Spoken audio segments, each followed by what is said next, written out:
நீரின்றி அமையாது உலகு. இது வான்புகழ் வள்ளுவனின் அமுத வாக்கு.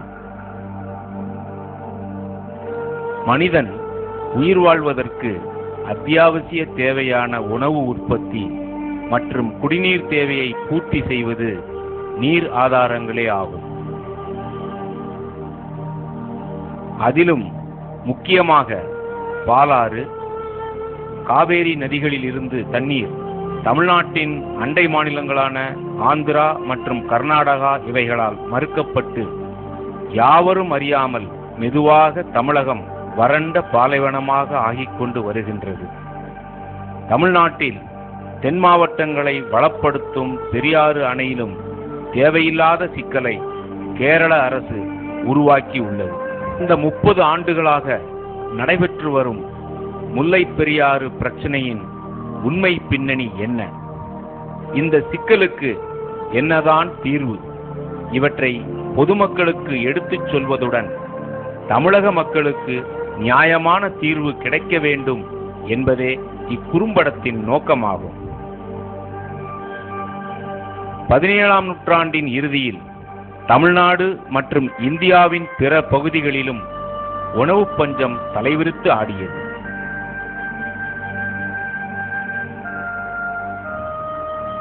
மக்கள் உணவின்றி மாண்டனர். அது சமயம் மேற்கு தொடர்ச்சி மலையின் மேற்கு பகுதியில் உள்ள கேரளாவில் ஆண்டுக்கு 3000 மில்லிமீட்டர் வரை மழை பொழிந்து 44 வற்றாத நதிகள் உருவாகி கேரள மாநிலத்தை வளப்படுத்தி வருகின்றது.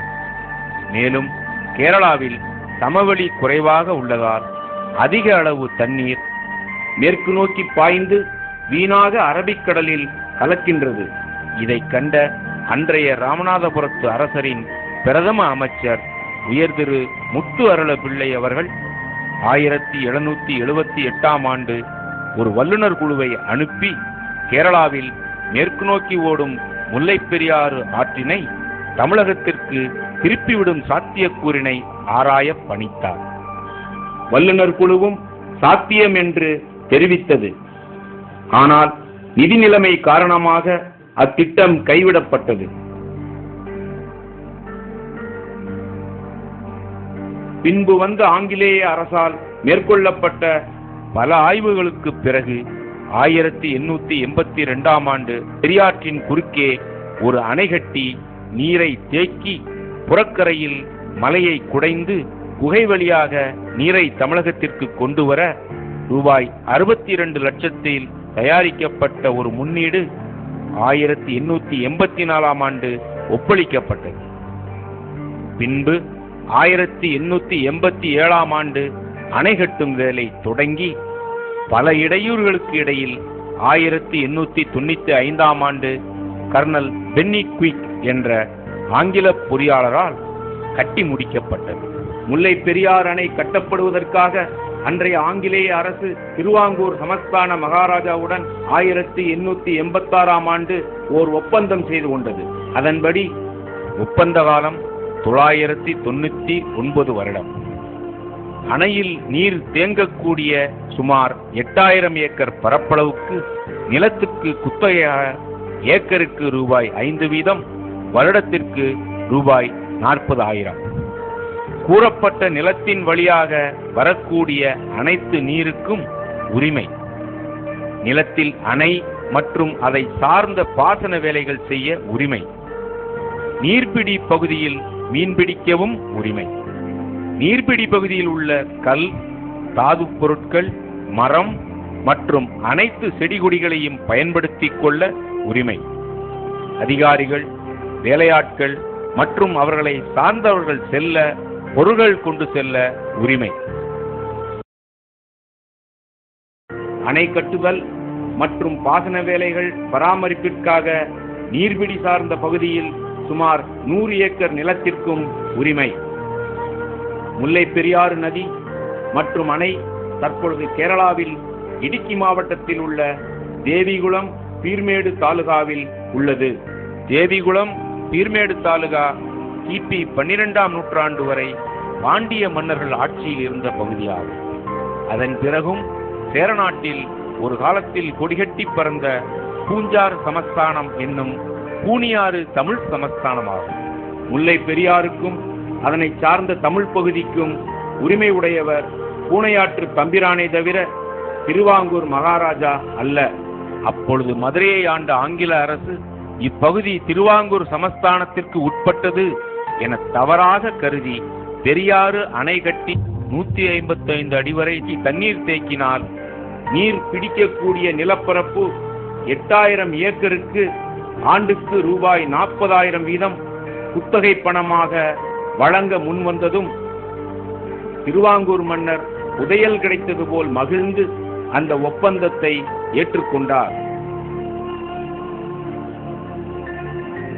பின்னர் 1956ஆம் ஆண்டு மொழிவாரி ராஜ்ஜியம் பிரிக்கப்பட்ட போது திருவாங்கூர் சமஸ்தானம் கேரள மாநிலத்துடன் இணைக்கப்பட்டது.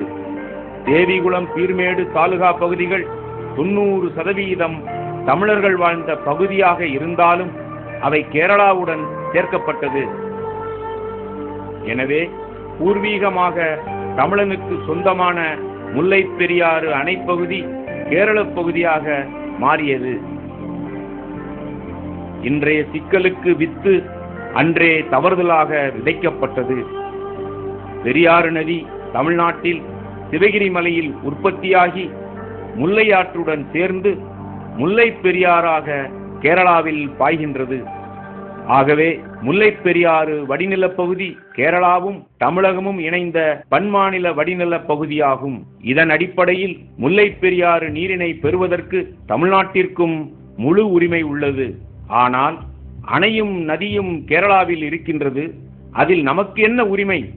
கேரள அரசை கெஞ்சி கேட்டு அவர்கள் கொடுப்பதை ஏற்றுக்கொள்வதுதானே முறை என்ற எண்ணம் பொதுவாக விவரம் தெரியாத சில தமிழ் மக்களிடம் இருக்கின்றது. இது ஒரு தவறான கண்ணோட்டமாகும். தற்போதைய மாநில எல்லையின்படி கம்பம் குமிளி தேசிய நெடுஞ்சாலையில் குமிளி நகரின் நுழைவாயிலில் தமிழக எல்லை முடிந்து விடுகிறது. பெரியாறு அணை குமிளியிலிருந்து 16 கிலோமீட்டர் தொலைவில் உள்ளது. அணையும் அணையின் நீர்ப்பரப்பும் கேரளாவில் உள்ளன. ஆனால் அணையின் உரிமை, இயக்கம் மற்றும் பராமரிப்பு தமிழக பொதுப்பணித்துறை பொறியாளர்களால் மேற்கொள்ளப்படுகிறது. இப்பணிகளுக்காக குமிளியிலிருந்து 5 கிலோமீட்டர் தொலைவில் உள்ள தேக்கடியில் தமிழ்நாடு பொதுப்பணித்துறையின் ஓர் உபகோட்டமும் 4 பிரிவு அலுவலகங்களும் அவற்றிற்கான குடியிருப்புகளும் உள்ளன.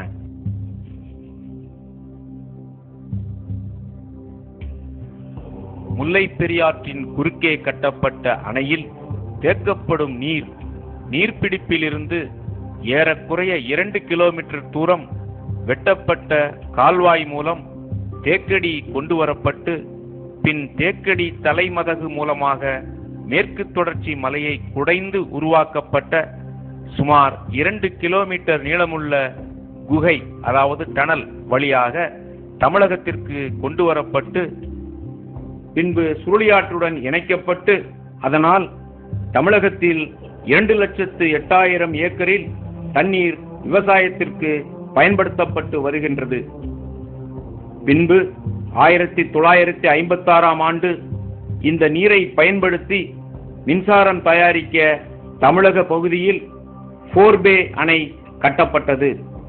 இந்த அணையிலிருந்து சுமார் 5800 அடி நீளத்திற்கு குகைப்பாதை வழியாக நீர் எடுத்து செல்லப்பட்டு ராட்சச குழாய் மூலமாக லோயர் கேம்பில் மின்சாரம் தயாரிக்கப்பட்ட பிறகு அந்த நீர் சுருளியாற்றில் விடப்பட்டு பாசனத்திற்கு பயன்படுத்தப்படுகின்றது. முல்லை பெரியாறு அணையில் பெறப்படும் நீரின் மூலமாக ஆண்டுக்கு 2,08,000 ஏக்கரில் தேனி, திண்டுக்கல், மதுரை, சிவகங்கை ஆகிய 4 மாவட்டங்களில் விவசாயம் செய்யப்படுகின்றது. ஆண்டு ஒன்றுக்கு சுமார் 400 கோடி மதிப்புள்ள உணவு உற்பத்தி செய்யப்படுகின்றது. சுமார் 10 லட்சம் விவசாயிகளுக்கு வாழ்வாதாரமாக உள்ளது.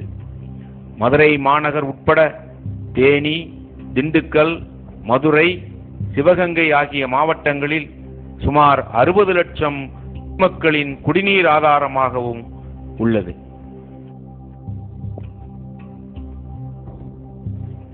அணை கட்டப்பட்டு 85 ஆண்டுகளாக 1979 வரை எந்த சிக்கலும் இல்லாமல் இயங்கிக் கொண்டு இருந்தது.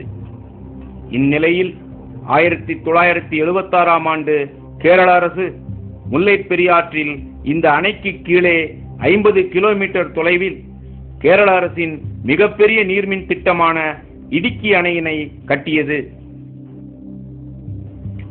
இடுக்கி அணை 1200 அடி நீளமும் 555 அடி உயரமும் கொண்ட ஆர்ச் வடிவ அணையாகும். அதன் கொள்ளளவு 70 TMC, அதாவது பெரியாறு அணையைப் போல 7 மடங்கு கொள்ளளவு உடையது. இந்த அணை கட்டி முடிக்கப்பட்ட பின்பு 3 ஆண்டுகளில் 1979 வரை இடுக்கி அணைக்கு எதிர்பார்த்த அளவு நீர்வரத்து இல்லாததால் தேவையான அளவு மின் உற்பத்தியை கேரளாவால் செய்ய இயலவில்லை. எனவே கேரள அரசின் பார்வை முல்லை பெரியாறு அணையின் மேல் விழுந்தது. இதன் தொடர்ச்சியாக கேரளாவின் முதன்மை செய்தி இதழான மலையாள மனோரமா முல்லை பெரியாறு அணைப்பகுதியில் நில அதிர்ச்சி ஏற்பட்டதாகவும் அதனால் அணைக்கு ஆபத்து என்று ஒரு பொய்யான செய்தியை 16/10/1979 அன்று வெளியிட்டு பெரும் புரளியை கிளப்பியது. அதன் அடிப்படையில் கேரள அரசின் நிர்பந்தத்தின் காரணமாக மத்திய நீர்வள ஆணையத்தின் அப்போதைய தலைவர் திரு KC தாமஸ் அவர்கள் 23/11/1979 அன்று அணையை பார்வையிட்டு அணை வலுவாக உள்ளது என்று கூறிய அவர் 2 நாட்கள் கழித்து திருவனந்தபுரம் சென்றார். பிறகு தனது கருத்தை மாற்றி அணை வலுவாக இருந்தாலும் சில பலப்படுத்தப்படும் பணிகள் செய்தால் நல்லது என கூறினார். இதன் அடிப்படையில் திருவனந்தபுரத்தில் 2 மாநில அரசுகளும் பேச்சுவார்த்தை நடத்தின. பேச்சுவார்த்தை முடிவில் அணையை 3 கட்டங்களாக பலப்படுத்துவது எனவும் பலப்படுத்தும் வேலைகள் முடியும் வரை தற்காலிகமாக அணையின் நீர்மட்டத்தை 152 அடியிலிருந்து 136 அடியாக குறைத்து அணையில் நீர் அழுத்தத்தை குறைப்பது என முடிவு செய்யப்பட்டது.